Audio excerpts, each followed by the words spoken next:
My name is Jeff Fors. I work for a company called GMT Timber Frames, and we're here today showing one of our oak gazebos as an example of the work that we do.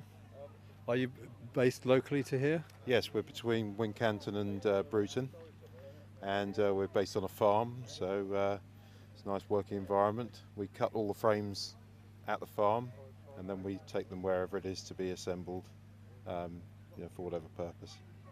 And where do you source all the oak?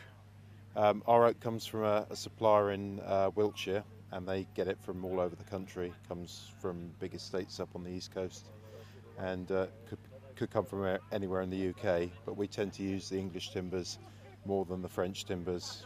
They've got a bit more character and interest about them, and we get a very good service from our own UK suppliers, so we use them. And what sort of work do you do? We build all sorts of structures, from simple porches and gazebos, garden structures like this, right through to complete house frames and commercial buildings as well. And do you get a lot of interest? Yes, we do. Yes, we've had a lot of interest, particularly at these small shows that we do. Interest from the general public in all aspects of what we do, and we've made some very good contacts here today. Have attitudes changed towards building with timber frame amongst the planners and building inspectors? That's a very good question. Yes, they are beginning to change, but it's a relatively slow process. We find that possibly because it's an area that they're not familiar with, they tend to shy away from it somewhat. But as time goes on, attitudes are changing, and we do find it's an easier process to get into a dialogue with them these days than it used to be. Can you tell me about the construction methods that you use? Okay, well, we use a traditional English scribing method for building our frames.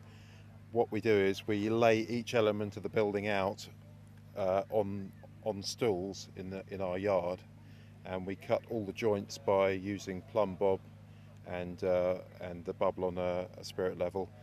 We can work out how to make the cuts to allow to compensate for the fact that the timber may not be totally square and regular, and we can compensate for that and cut our timber so that the joints all fit together perfectly in the yard.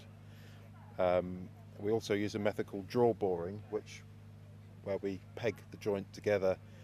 It actually pulls the joint tight because the holes in the tenon and the mortise are offset by a couple of millimetres, and that pulls the whole joint together to create a very tight structure, so that when we go on site and we peg the whole building together, we end up very quickly with a very rigid structure, which should hopefully last for many hundreds of years. What about shrinkage? Timber does shrink, particularly green oak, and the draw boring that we do helps compensate for that. So by the time the timber is shrunk, we've still got a certain element of it being drawn tightly together. And also because as the timber dries, it twists slightly, it actually locks the whole frame together, so you end up with a much stronger structure once the timber is dry. What about the plasterboards and other finishing materials? Well, there are ways and means of finishing plasterboard against the timber, so that maybe you can run the plasterboard in behind rather than up to the timber, so that you don't end up with an area where you're going to incur shrinkage and end up with a crack. But in certain instances that's unavoidable, and you do have to go back and repair the plasterboard or the plasterwork in time.